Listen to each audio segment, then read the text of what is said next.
Hi there. This week is Banned Books Week. So this is a week when we focus on attacking censorship and trying to avoid censorship. Censorship is when people try to stop other folks from reading, watching, viewing, listening to things that they want to listen to or watch or read. In this case, we're talking about books. So there's a lot of reasons why censorship happens in school libraries. And I really firmly believe that most of the time, when it happens, it is people who have very good intentions, people who think that they are trying hard to protect children. And while parents always have the right to decide what their own children read from their school library, it becomes a problem when they're trying to tell other people what their children can and can't read in their school library. So, for example, this is a book called Speak by Laurie Halse Anderson. This is a book that has been a Prince honor. A lot of times, really excellent award-winning books are either challenged or banned in school libraries because people feel like they might be too upsetting or too graphic or too mature for some of the kids. And I will agree that this book, which has it's a story about a girl who is sexually assaulted and then the aftermath of that event that happens to her, would potentially be too mature or too upsetting for some of the students in our school. And so, but I really feel like folks can choose for themselves. Unfortunately, it is the reality of this world that there are kids who have already experienced this in their lives and may really want to read about it and may really get some value out of this. This, for some people, is a life-changing, life-saving book.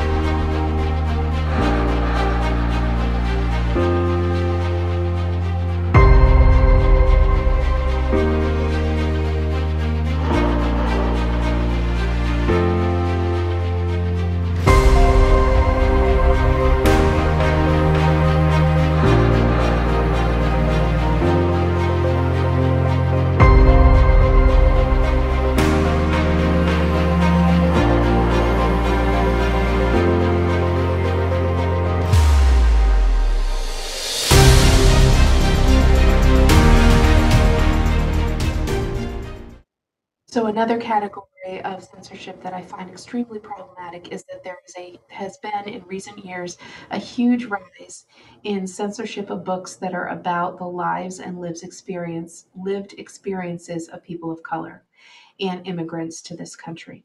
So I chose today to read another book that has been unfortunately banned in some places called Refugee.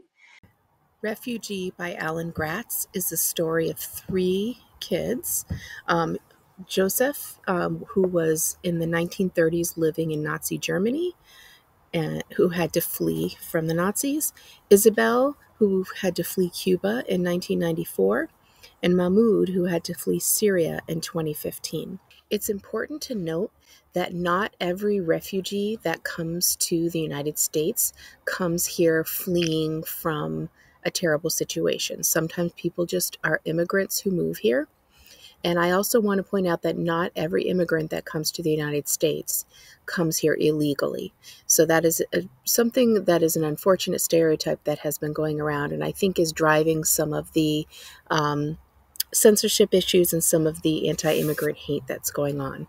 It is just not true that all immigrants to the United States are here illegally.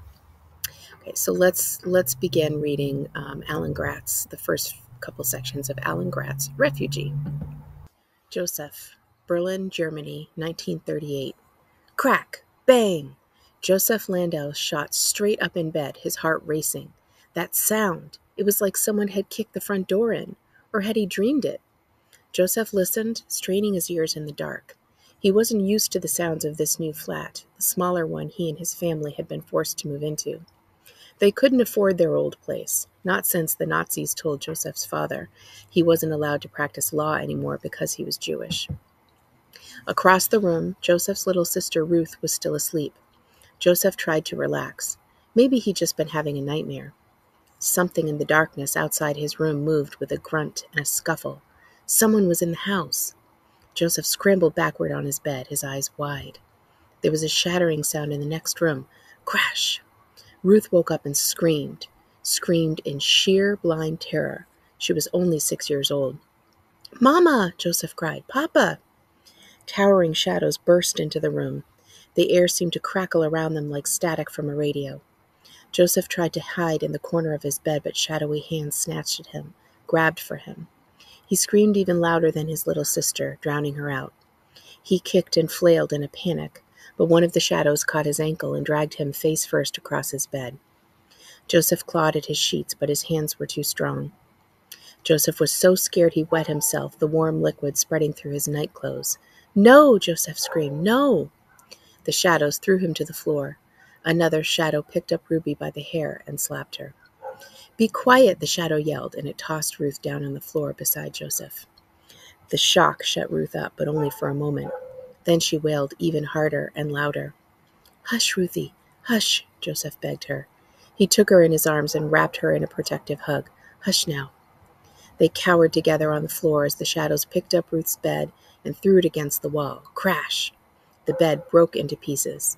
The shadows tore down pictures, pulled drawers from their bureaus, and flung clothing everywhere.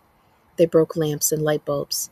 Joseph and Ruth clung to each other, terrified and wet-faced with tears. The shadows grabbed them again and dragged them into the living room. They threw Joseph and Ruth on the floor once more and flicked on the overhead light.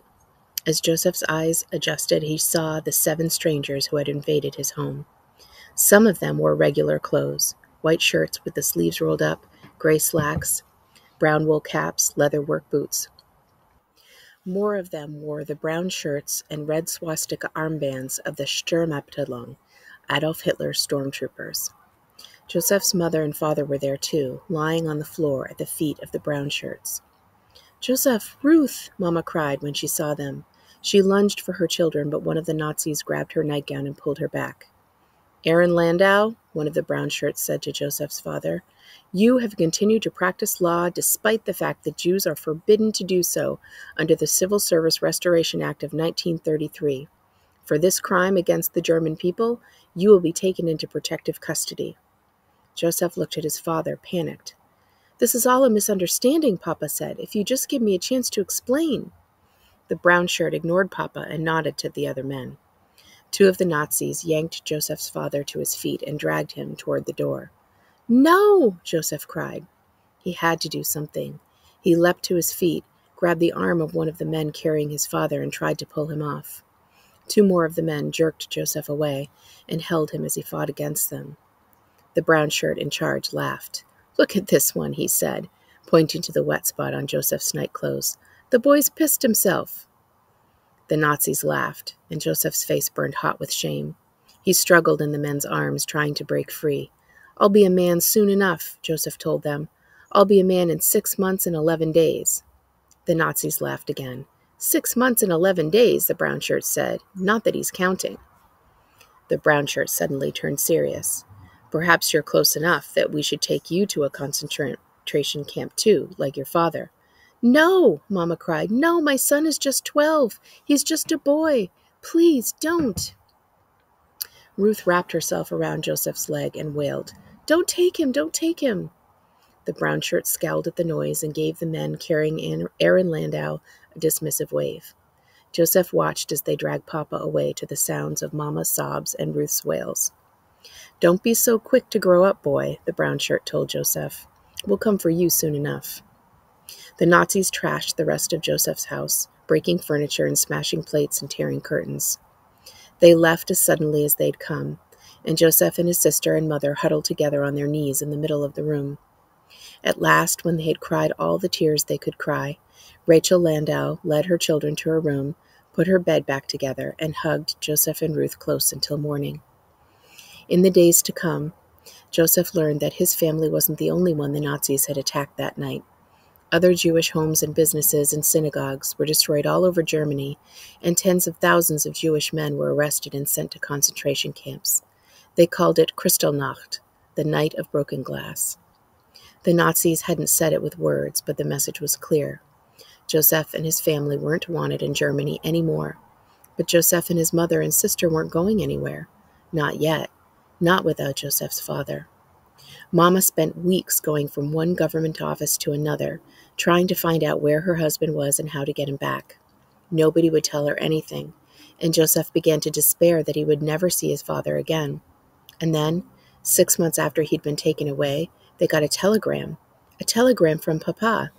He'd been released from a concentration camp called Dachau, but only on condition that he leave the country within 14 days. Joseph didn't want to leave. Germany was his home. Where would they go? How would they live? But the Nazis had told them to get out of Germany twice now, and the Landau family wasn't going to wait around to see what the Nazis would do next. Mahmoud, Aleppo, Syria, 2015. Mahmoud Bishara was invisible, and that's exactly how he wanted it. Being invisible was how he survived. He wasn't literally invisible. If you really looked at Mahmoud, got a glimpse under the hoodie he kept pulled down over his face, you could see a 12-year-old boy with a long, strong nose, thick black eyebrows, and short-cropped black hair. He was stocky, his shoulders wide and muscular despite the food shortages. But Mahmoud did everything he could to hide his size and his face, to stay under the radar. Random death from a fighter jet's missile or a soldier's rocket launcher might come at any moment when you least expected it. To walk around getting noticed by the Syrian army or the rebels fighting them was just inviting trouble. Mahmoud sat in the middle row of desks in his classroom where the teacher wouldn't call on him. The desks were wide enough for 3 students at each, and Mahmoud sat between 2 other boys named Ahmed and Nidal. Ahmed and Nidal weren't his friends. Mahmoud didn't have any friends. It was easier to stay invisible that way. One of his teachers walked up and down the hall ringing a handbell, and Mahmoud collected his backpack and went to find his little brother Walid. Walid was 10 years old and 2 grades below Mahmoud in school. He too wore his black hair cropped short, but he looked more like their mother, with narrower shoulders, thinner eyebrows, a flatter nose, and bigger ears. His teeth looked too big for his head, and when he smiled, he looked like a cartoon squirrel. Not that Walid smiled much anymore. Mahmoud couldn't remember the last time he'd seen his brother laugh, or cry, or show any emotion whatsoever. The war had made Mahmoud nervous, twitchy, paranoid. It had made his little brother a robot. Even though their apartment wasn't far away, Mahmoud led Walid on a different route home every day. Sometimes it was the back alleys. There could be fighters in the streets, who were always targets for the opposition. Bombed-out buildings were good too. Mahmoud and Walid could disappear among the heaps of twisted metal and broken cement, and there were no walls to fall on them if an artillery shell went whizzing overhead. If a plane dropped a barrel bomb, though, you needed walls. Barrel bombs were filled with nails and scrap metal, and if you didn't have a wall to duck behind, you'd be shredded to pieces. It hadn't always been this way. Just 4 years ago, their home city of Aleppo had been the biggest, brightest, most modern city in Syria, a crown jewel of the Middle East. Mahmoud remembered neon malls, glittering skyscrapers, soccer stadiums, movie theaters, museums. Aleppo had a history, too, a long history. The old city at the heart of Aleppo was built in the 12th century, and people had lived in the area as early as 8,000 years ago. Aleppo had been an amazing city to grow up in, until 2011, when the Arab Spring came to Syria. They didn't call it that then. Nobody knew a wave of revolutions would sweep through the Middle East, toppling governments and overthrowing dictators and starting civil wars. All they knew from images on TV and posts on Facebook and Twitter was that people in Tunisia and Libya and Yemen were rioting in the streets, and as each country stood up and said enough, so did the next one, and the next one, until at last the Arab Spring came to Syria. But Syrians knew protesting in the streets was dangerous. Syria was ruled by Bashar al-Assad, who had twice been elected president when no one was allowed to run against him. Assad made people who didn't like him disappear, forever. Everyone was afraid of what he would do if the Arab Spring swept through Syria. There was an old Arabic proverb that said, "Close the door that brings the wind and relax." That's exactly what they did. While the rest of the Middle East was rioting, Syrians stayed inside and locked their doors and waited to see what would happen. But they hadn't closed the door tight enough. A man in Damascus, the capital of Syria, was imprisoned for speaking out against Assad. Some kids in Daraa, a city in southern Syria, were arrested and abused by the police for writing anti-Assad slogans on the walls. And then the whole country seemed to go crazy all at once. Tens of thousands of people poured into the streets demanding the release of political prisoners and more freedom for everyone. Within a month, Assad had turned his tanks and soldiers and bombers on the protesters, on his own people, and ever since then, all Mahmoud and Walid and anyone else in Syria had known was war. Mahmoud and Walid turned down a different rubble-strewn alley than the day before and stopped dead. Just ahead of them, two boys had another boy up against what was left of a wall, about to take the bag of bread he carried. Mahmoud pulled Walid back behind a burned-out car, his heart racing. Incidents like this were common in Aleppo today. It was getting harder and harder to get food in the city. But for Mahmoud, the scene brought back memories of another time, just before the war had begun. Mahmoud had been going to meet his best friend, Khalid. Down a side street just like this one, Mahmoud found Khalid getting beaten up by two older boys. Khalid was a Shia Muslim in a country of mostly Sunni Muslims. Khalid was clever, smart, always quick to raise his hand in class and always with the right answer. He and Mahmoud had known each other for years, and even though Mahmoud was Sunni and Khalid was Shia, that had never mattered to them. They liked to spend their afternoons and weekends reading comic books and watching superhero movies and playing video games. But right then, Khalid had been curled into a ball on the ground, his hands around his head while the older boys kicked him. "Not so smart now, are you, pig?" one of them had said. "Shia should know their place. This is Syria, not Iran." Mahmoud had bristled. The differences between Sunnis and Shiites was an excuse. These boys had just wanted to beat someone up. With a battle cry that would have made Wolverine proud, Mahmoud had launched himself at Khalid's attackers, and he had been beaten as badly as Khalid. From that day forward, Mahmoud and Khalid were marked. The two older boys became Mahmoud's and Khalid's own personal bullies, delivering repeated beatdowns between classes and after school. That's when Mahmoud and Khalid had learned how valuable it was to be invisible. Mahmoud stayed in the classroom all day, never going to the bathroom or the playground. Khalid never answered another question in class, not even when the teacher called on him directly. If the bullies didn't notice you, they didn't hit you. That's when Mahmoud had realized that together, he and Khalid were bigger targets. Alone, it was easier to be invisible. It was nothing they ever said to one another, just something they each came to understand, and within a year they had drifted apart, not even speaking to each other as they passed in the hall. A year after that, Khalid had died in an airstrike anyway. It was better not to have friends in Syria in 2015. Mahmoud watched as these two boys attacked the boy with the bread, a boy he didn't even know.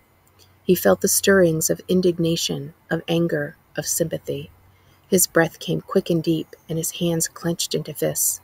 "I should do something," he whispered, but he knew better. Head down, hoodie up, eyes on the ground. The trick was to be invisible, blend in, disappear. Mahmoud took his younger brother by the hand, turned around, and found a different way home.